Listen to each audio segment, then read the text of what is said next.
Hello folks, welcome to Outdoors with Bud. I'm your host, Bud Fields. You know, I've had a lot of things on my mind trying to come up with different topics and everything, and there's a few things that kind of bothers me.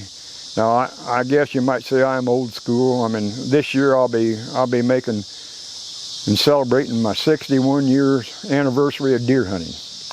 And boy, I tell you, I love it. I get just as excited now as I did back in 1964. October the 1st, which was the very first time I ever went in the woods deer hunting. And I've noticed some changes that kind of bothers me. It seems like anymore there's a lot of turmoil and discrepancies amongst ourselves, and I really don't like that. And I'm not trying to stir up a hornet's nest, but I just wanted to share with you some of the thoughts I've got. Now, like I say, I've been deer hunting now for 61 years. I've had probably more success than 10 guys, and I've just been lucky. I'm not trying to say that I'm that great of a deer hunter. It's just that I've enjoyed it so much over the years that I've put a lot of time and effort, a lot of boot leather, walking in and out of the woods. And there's been times I went deer hunting and I thought, what am I doing out here? I should be home in a warm bed. But I've always said that you're not going to be successful if you don't go. And yeah, there might be some times that I'll wake up in the morning and it's thundering and lightning and pouring down rain. I won't go. Yeah, the deer are still out there, but they're not going to be quite as active, and you're not going to be comfortable. Well, the deer's out there, but the deer are well adapted to weather changes more than what you and I are. But when the hunters get to arguing amongst themselves, like what do you use? Folks, I've hunted and killed deer using the old Robin Hood long bows, so to speak. I've shot deer with recurve bows when they came out. I've transferred over to where I was shooting compound bows. I shot them competitively and deer hunting. And now I've transitioned to shooting a crossbow. Well, a lot of guys think if you're shooting a crossbow, you're no longer an archery deer hunter. You are. Now, this is my opinion, but anytime you're going out there, you still got to be in the right place at the right time. You still got to know your area. You still got to see the deer before they're aware of you being there, so you're going to have to be very strict on your scent control. And you still got to make the shot. You got to know the distance. You got to know what the distance is. You got to get yourself in position to take the shot, and you've got to make the shot count. And other than that, other than a crossbow having a stock that resembles a gun, nothing else on that is nothing but a bow on the front end that launches an arrow. The only advantage of that crossbow is you've got the ability to set up there in the tree stand with that bow cocked with the safety on. That way when the deer comes in, you're not going to have to make a lot of unnecessary movements to harvest that animal. Other than that, you're still only going to get one shot. Now, I think it's fine to go out and hunt with a firearm. I hunt also with a shotgun. I hunt with a muzzleloader. And now, since they've legalized rifles in Indiana, I also hunt with a rifle. Now, I've been more successful with the bow and arrow and with the crossbow and the muzzleloader. I've never shot a deer yet with a shotgun or with a high-power rifle because I concentrate more on the other end of it with the muzzleloader and everything.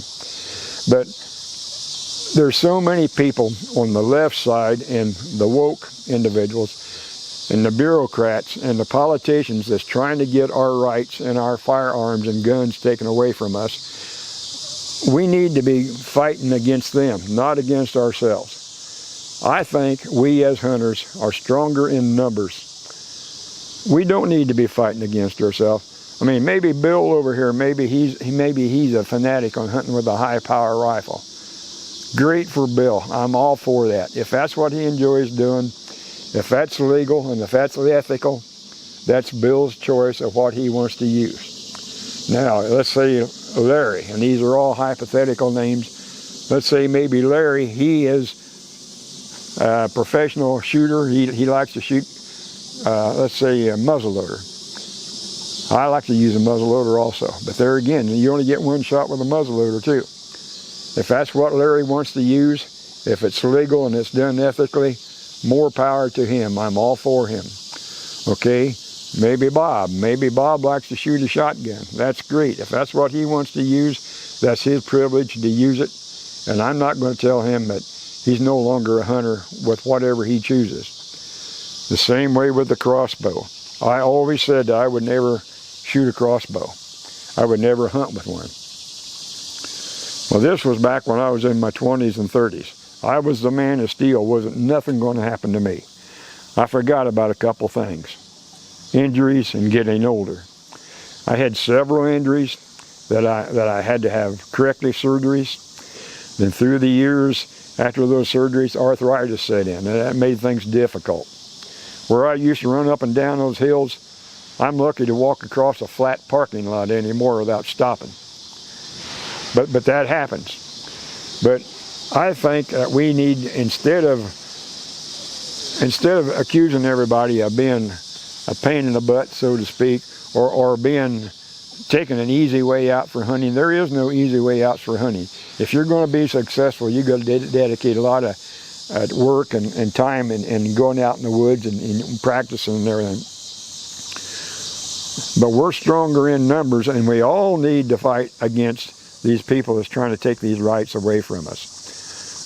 We got organizations like the NRA, National Rifle Association. They're battling for some of us guys, or all of us guys that owns firearms. A lot of other organizations, just like the Galveston Archery Club here in town. I was one of the founding members in 1964. We had all these bow hunter education programs. We accepted donations, and all that money was donated to the National Field Archery Association for the Bow Hunter Defense Fund. And that's what we need to do. We need to band together.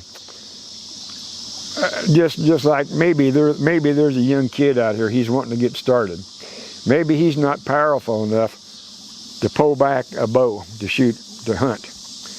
Well, Indiana requires a minimum of 35-pound draw weight for deer. That's awful lightweight.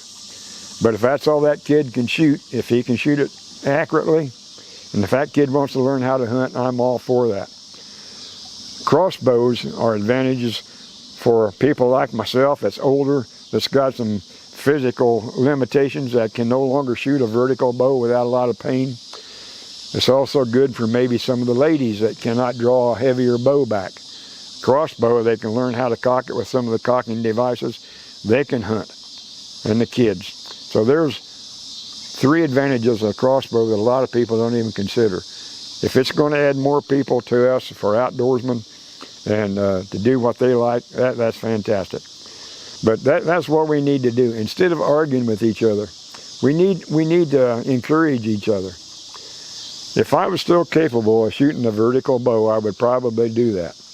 But I know for a fact that I can't shoot a vertical bow more than 3 times without a lot of pain and without maybe struggling and making a bad shot on a deer that may be crippling that deer than not finding it. That's not what we go to the woods for. At least that's not what I go to the woods for.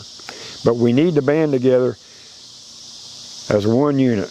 We are hunters. Whether it's deer hunting, whether it's rabbit hunting, whether it's fox hunting, raccoon hunting, groundhog hunting. We're outdoorsmen. We love to be outdoors. We like to do our own things. And that's what has always been so great about the United States of America.